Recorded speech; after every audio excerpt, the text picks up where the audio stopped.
Good evening. I can't see anyone, which is the normal fate of lecturing in a big hall like that one. As Bernd Scherer mentioned, I am an anthropologist, but I started my life as a philosopher. And my exposure to animals in the first part of my life, a short one, was mainly to cats and to horses, and of course to the philosophical animal with a capital A, which means that I had very little knowledge of animals. And then I went to Amazonia, and I was exposed to a great number of species of animals, a lot of insects, but many other animals also. And this completely shattered my philosophical notion of the animal. And so what I've been doing ever since is trying to understand why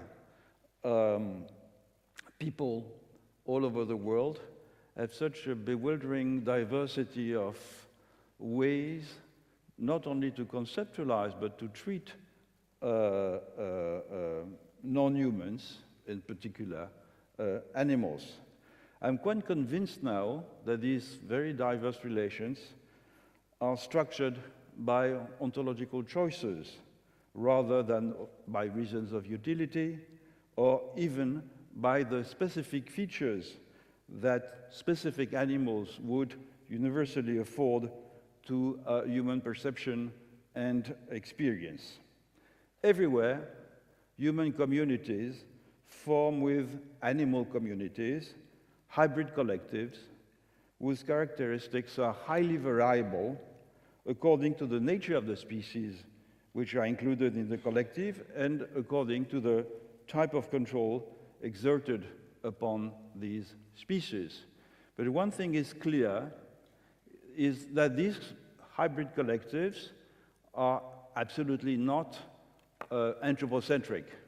And this is one of the things which has struck me as time went by as an anthropologist reading ethnography of what I like to call extra-modern peoples, is that the usual concepts that we use as anthropologists, that we have been using to define social categories, like a lineage or a clan, that is a descent group which is defined by the fact that all the people in the descent group are descended from one human ancestor. All these notions are completely Eurocentric and anthropocentric, because if you look in detail at how people for whom these units are important and relevant, how they conceive them, they are always more than humans in these units. I'll take a few examples.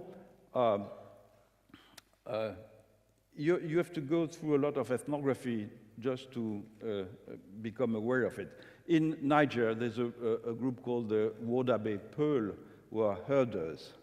And in fact, there's a word which is Dudal, and Dudal means at the same time the herd, the cattle herd, and what is traditionally called a lineage. For a long time, Dudal was translated as lineage, but in fact, it includes both cattle and humans, and the cattle that were bred, specific herds of cattle that were bred and selected by humans.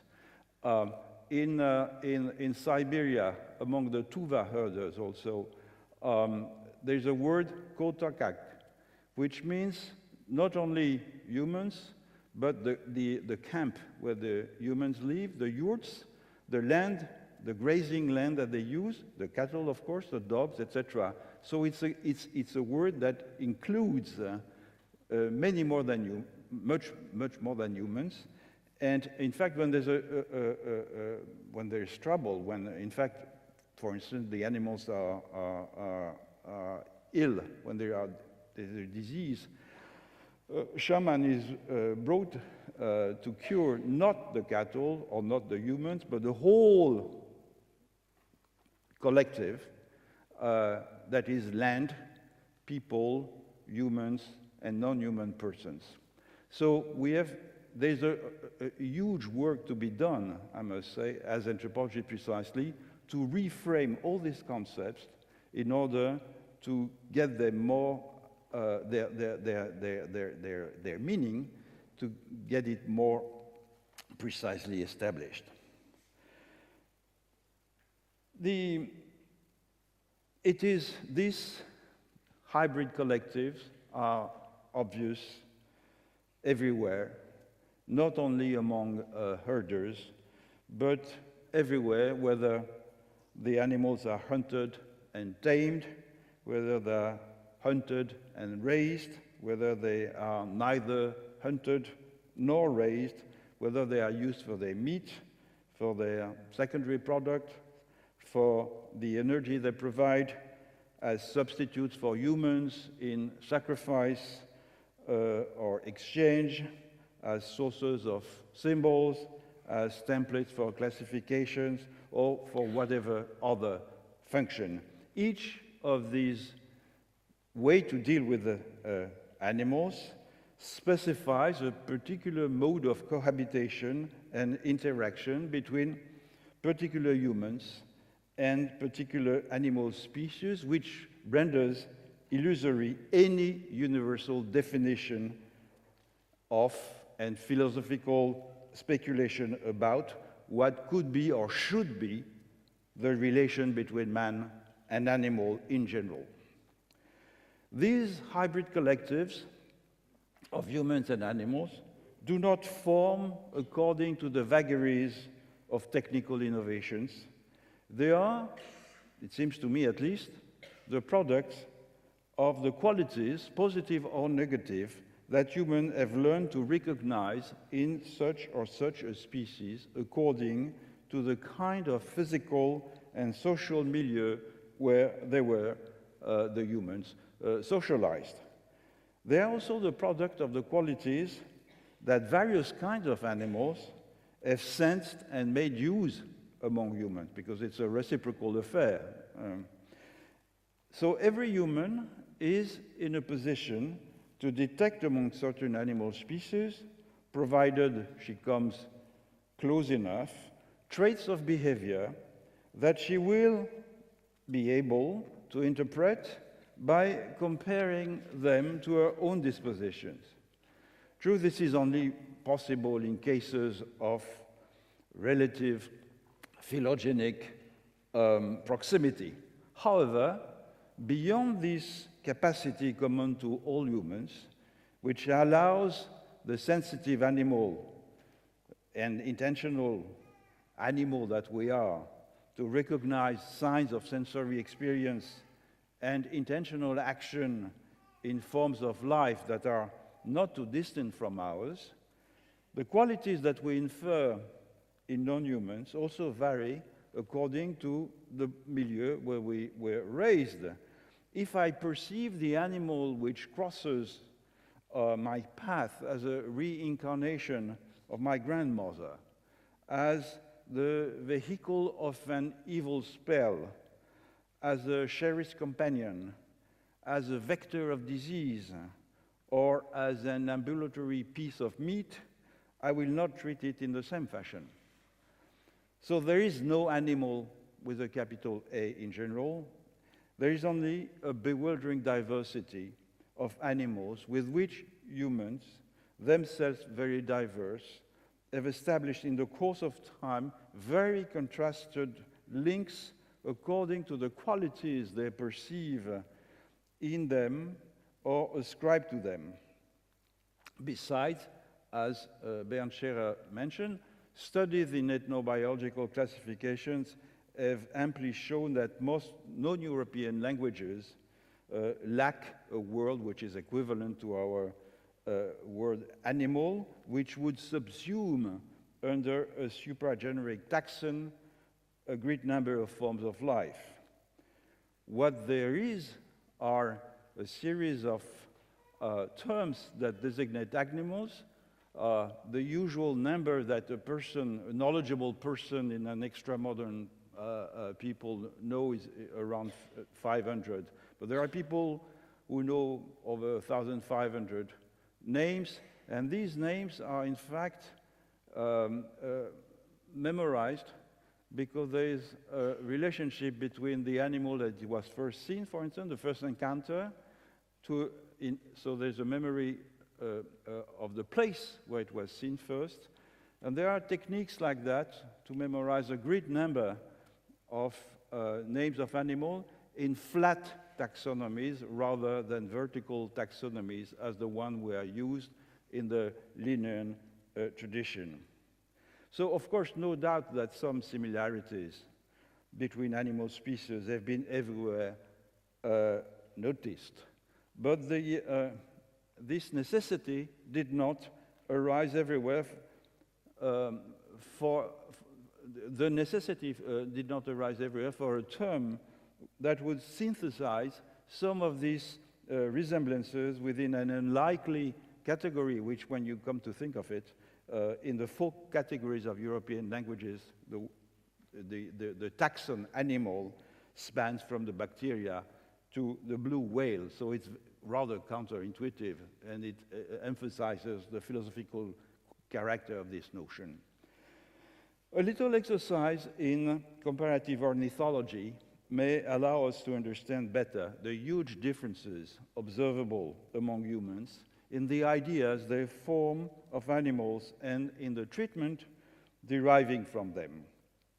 I'll begin with an Australian example. The Noongar tribes of the southwest of Australia were organized in moieties. That is, the humans were divided into moieties. And these moieties were named after birds.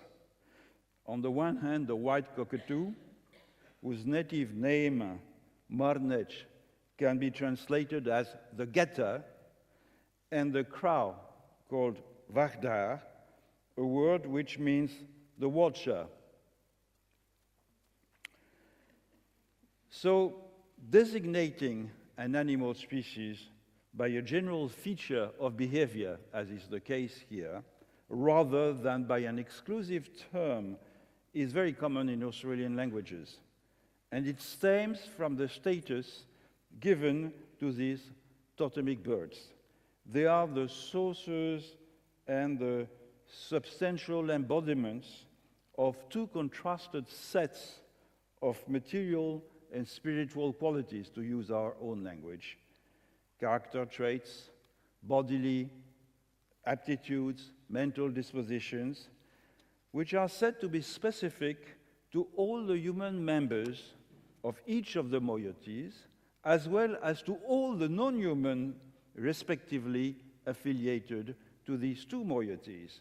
So this community of dispositions, of tempers, of temperaments within hybrid collectives had already been noticed more than a century ago by 2 pioneers of the ethnography of the Australian Aboriginals, William Spencer and Frank Gillen, when they wrote apropos the people of Central Australia, I quote them, "The identity of the human individual is often sunk in that of the animal or plant from which he is supposed to have originated." So it is not the case here that such an identification takes as a basis a particular crow or a particular cockatoo observable in the environment.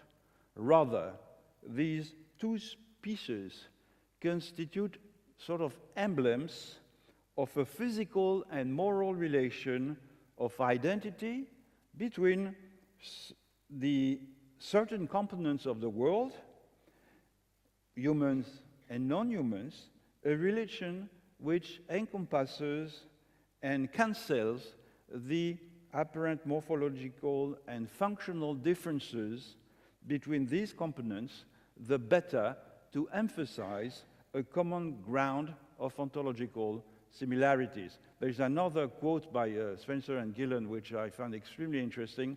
They presented a photograph of an Aranda man in Central Australia and to him, and he said, well, this one looks like me much as the kangaroo does. So in the same statement, at the same time, he recognizes a relation of morphological identity between himself and an image, and at the same time, he cancels this relation of identity, because what he implies is that there is not a morphological identity, but there is an ontological identity in the sense that they share the same set of qualities, let's say. Far from Australia, on the central plateau of Mexico, the Otomi Indians also entertain a relation of identification with birds, in particular the black vulture. This bird, which is feeding on carrion and garbage, is the most common avatar of what is called the tona, which is an animal double, whose life cycle is parallel to that of each human to which it is paired, since it is born and it dies on the same day as the human, and his life cycle is parallel to that of the human to which it is paired, since it is born and it dies on the same day. And everything which affects the one, in particular which affects the physical integrity, affects the other.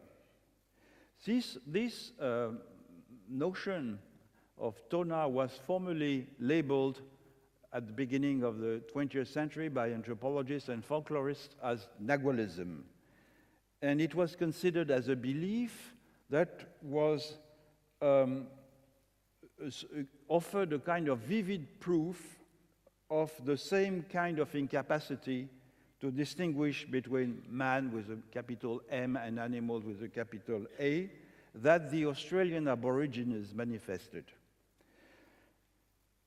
But it should be obvious that the destiny shared by a human person and her animal double, as posited by the Otomi and by numerous other people in Mesoamerica and Central America, is quite different from the material and spiritual continuity posited by the Nunga between humans and birds. To begin with, because the animal, in the Otomi case, is an individual, not a prototypical species embodying shared properties, but also because a human does not possess the idiosyncratic features of the animal replica to which she is coupled. If it is a vulture, if the tona is a vulture, for instance, the human will not feed on putrid meat or perch in trees. So there is no physical or behavioral resemblance between the elements of the pair. The more so as the human usually ignores to what species his tona or her tona belongs. On the contrary, then, and this is why hunting, of course, is a dangerous business in all this area, because you may ending up by killing your tona, which means you are killing yourself. So it is necessary in that case that the human and her animal alter ego be distinguished in essence and in substance, again using our old Aristotelian tools, for a relation of analogical correspondence to exist between them, and for the accidents that first befall one element of the pair to affect the other element, as though through a reverberation. I'm not talking here of a lost tribe somewhere far away. The number of people for whom there are tona in their environment is more or less equivalent to the number of inhabitants in Germany. So we are not talking about lost tribes here. Further south in the upper Amazon, where I was fortunate enough to live for a few years, the Achua, with whom I lived, grant an eminent position to yet another bird, the toucan. Like other birds and mammals, the toucan is said to possess what we translate usually as a soul. The native term is wakan, which is similar to that of humans. So the possession of a soul is a disposition which qualifies the toucan, as well as most other animals, as a person. The word in naturalist is eins.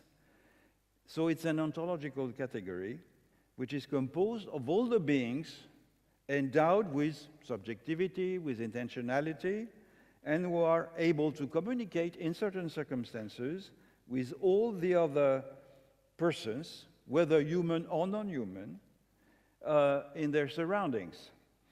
So thanks to this eternal disposition, the toucan, which I must add is the most common meat also, because it's the most easily hunted animal, the toucan is said to abide by the principles and values which rule social life among the Achuar. In particular, the toucan is the exemplary embodiment among non-humans of the figure of the brother-in-law, a term with which it is sometimes referred to in certain contexts. This makes of the toucan the typical partner in relations of affinity that maintain with game animals. And one can see, so the common way to establish these relations of affinity is through dreams and also through songs which are directed from the soul of the singer to the soul of the animal. And in dreams, game animals, in particular the toucan, appear as humans, and so it establishes the possibility of a conversation. But as you can see, the human qualities shared by the Achuar and the toucans are of a moral and not of a physical nature. Their identical interiorities, the foundation of what they have in common, are lodged in bodies with differential qualities, bodies which define and render manifest the borders between the separate collectives where their respective lives unfold. So by contrast with the vulture of the otomi, which is an anonymous singularity, which remains foreign to the human person to which it is coupled by an identical destiny. The toucan of the Achuar is thus a member of a collective analogous to that of humans, the collective of toucans, which is ruled by the same social rules, but that the humans cannot see because the toucans lead their lives as sort of humans, far from the view of humans. But it's a monospecific collective in that sense, and all collectives are monospecific. As such, the toucan becomes the potential subject of a relation of sociality with any other entity, human or non-human, placed in a similar situation. So what we call society, in a case like that, and it's common among all animist collectives in many parts of the world, humans are no more than animals, a generic category. They are collectives of humans which are considered as what I call tribe species. That is, they have their own way of feeding, they have their own way of ornamenting themselves, they have their own weapons, their own tools, their own languages, and all these are seen exactly as the implements that any animal species will use in order to live in a specific world. And all these collectives are monospecific and entertain relations of sociality, the one with the other.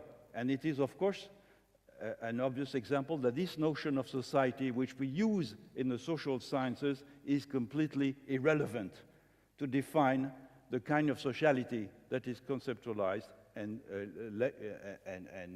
practiced in this kind of context. The toucan also differs from the Australian totemic birds in that there is no physical continuity between the humans and the bird, but rather the reverse. Because of his anatomical dispositions and behavioral propensities, the toucan lives in a world which intersects only partially with that of humans. In spite of that, the toucan is said to model his moral rules and social institutions on those of humans, while in Australia it is rather the humans who, differently according to the hybrid totemic collectives of the one to which they belong, are said to be the actualizations of the totemic prototype of which the two birds are respectively the best exemplars.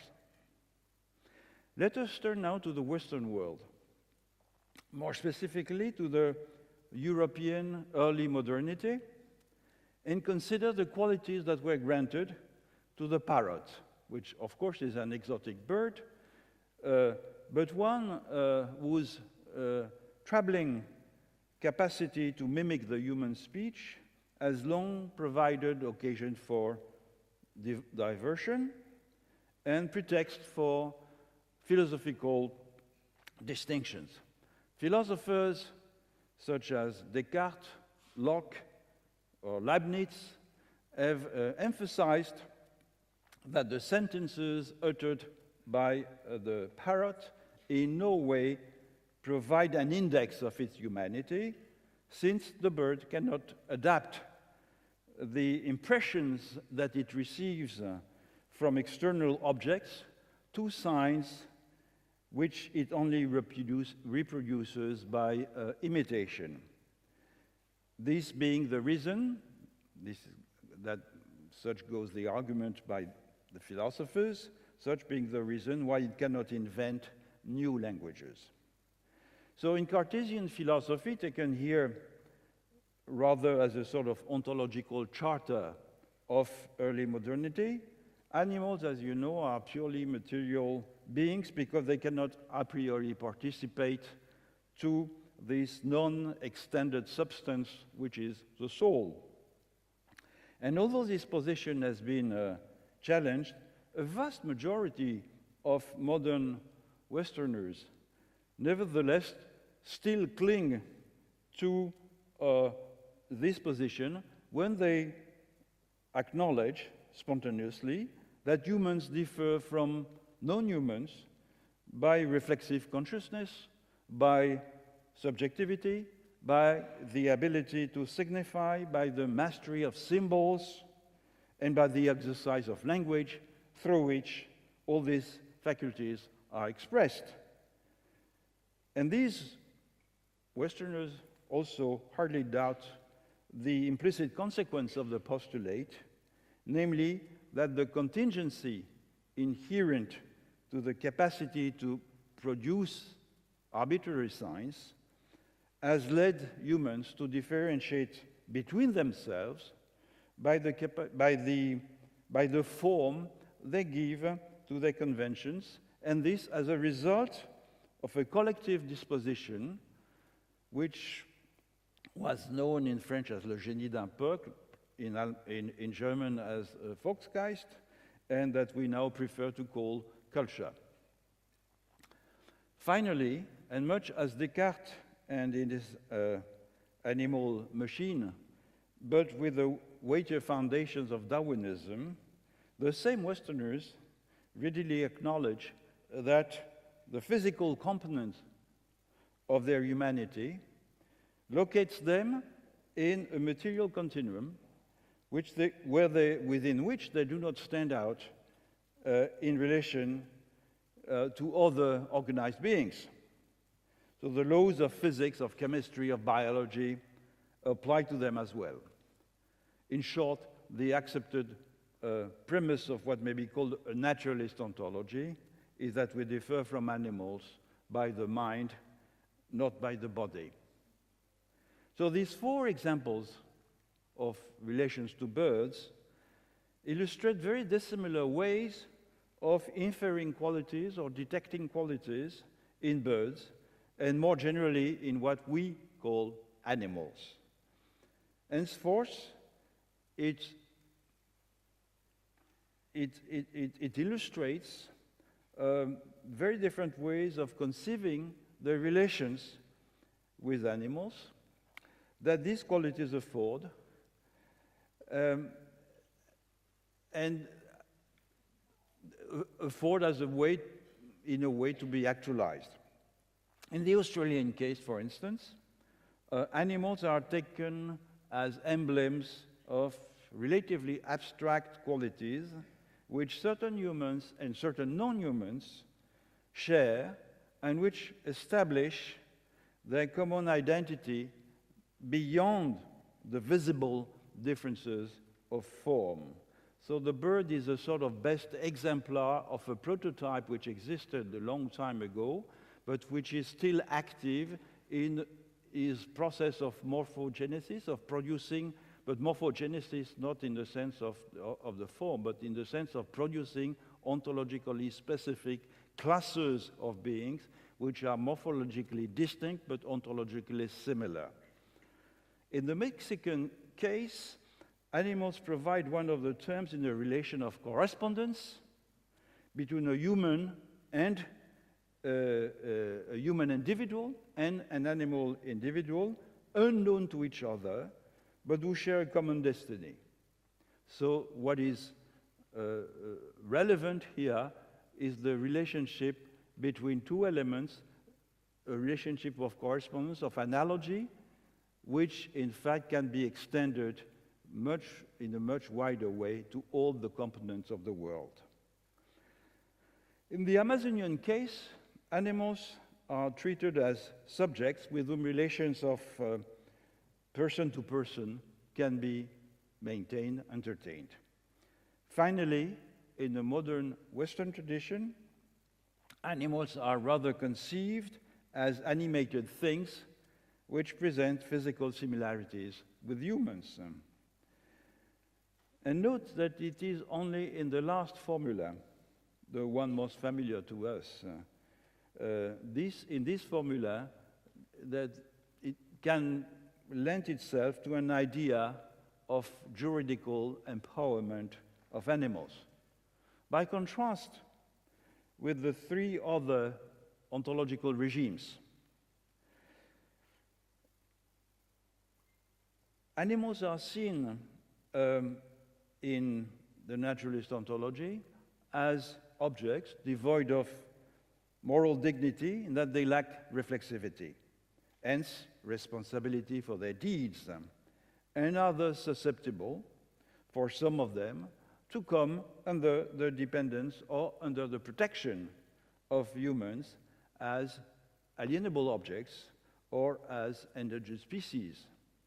And it is this dependency, as well as the human-like dispositions some animals manifest in communication, in the use of tools, in cognition, in sensibility, which converts a few of them, a few species, into candidates for emancipation. Such a perspective would be completely meaningless for the crow or for the cockatoo with the Australian Noongar, which represent bundles of qualities, bundles of attributes, identical to those of the humans affiliated to their respective totemic classes, and thus not enough, in a way, distinguishable from the humans to become the object of a human control. It would be also completely meaningless for the toucan of the hachoir, with a social partner of the hunter, who may admittedly end up in the cooking pot but with all the consideration due to his position. Not only are Amazonian collectives hunters, human collective hunters, human tribe species hunters, there are also great pet collectors, and these are the same animals. So in Amazonia, most houses house many, many pets, which are wild animals that have been taken into the house when they were very little and raised, usually mouth-fed or breastfed, and transformed into pets. They are not brutalized, they are not killed, they are not eaten, it's not a proto-domestication. It's a diverging way between, on the one hand, predation, and on the other hand, a sort of temporary affiliation to a human collective, but which is always temporary in the sense that they still belong to the master of the game, the spirit master of the game. And if they are brutalized, in particular, the retaliation from the master of the game will be felt. So it's not protection in a traditional sense. It's an affiliation within another collective than the one in which these animals were born. And the reverse is true also for shamans who are affiliated in other collectives, in jaguar collectives, for instance, in order to be able to visit animal communities and to plead for these animal communities not to bother anymore humans. As for the animal doubles that the automy grant to humans, they are all the less likely to be liberated from human brutality, that any such abuse would have, of course, immediate repercussion on their human doubles. So I have reviewed briefly different ways to treat and to conceptualize different kinds of birds according to salient qualities, or at least salient qualities that humans detect in them or ascribe to them, a process which should prompt us not to generalize to the rest of the world attitudes, types of behavior, forms of sensibility towards animals which are common in Europe and in North America. These attitudes have resulted from a particular historical process which testifies to a growing concern in the past 2 centuries, let's say, with the welfare of certain animal species. These species who were under the gaze of the urban elites, either directly or through the consumption of exotica via the mass media.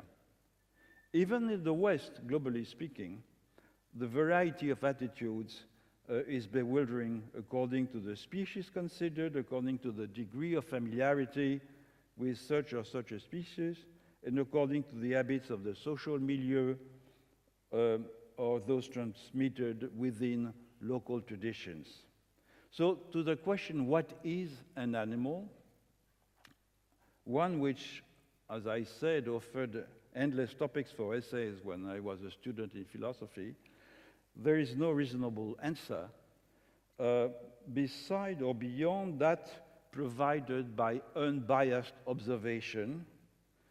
It is the class of living beings in which I can find the most immediate support for an identification with a non-human, provided certain features of its appearance and behavior afford me the possibility to do so.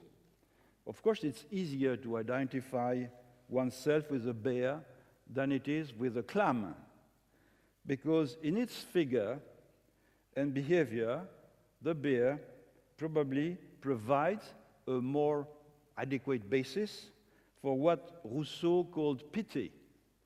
Pity, that is the particular feeling which, to quote Lévi-Strauss commenting Rousseau precisely, ensues from the identification to another who is not only a kin, a close relative, a compatriot, but any human provided he or she is human and more, whatever, this is the important aspect, whatever living being, provided it is alive.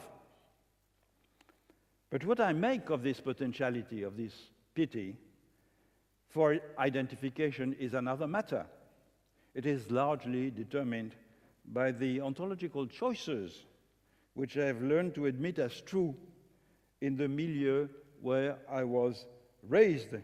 In short, there are as many genres of relations between humans and non-human, or human and non-human animals, as there are genres of treatment of humans by humans, of humans by animals, of animals by animals.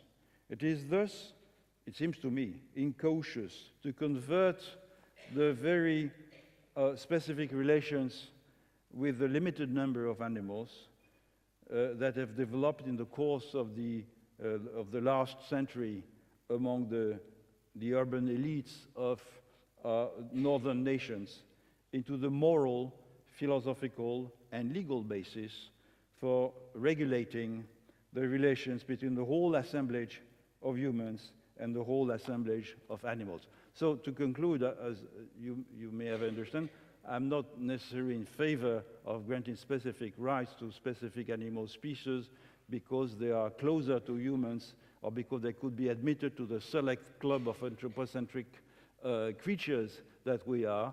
I'm more in favor of granting, and this is a reivindication by extra-modern people that is becoming more and more common, of granting rights of personal, juridical personhood to ecosystems, that is, to forms of relations specifically located in specific places that exist between humans and non-humans, which can be considered as remarkably original and as such need to be maintained. Unfortunately, it has started to be the case with, for instance, the case of the river in New Zealand, the Wanganui River. There's another river in Colombia, the Atrato, that was also given personal juridical personhood.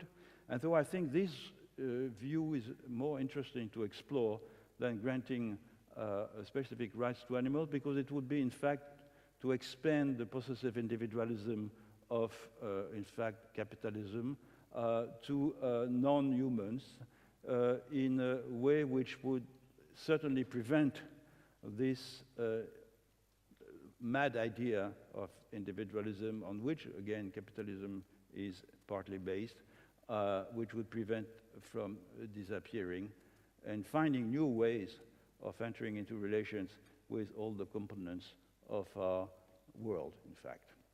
Thank you.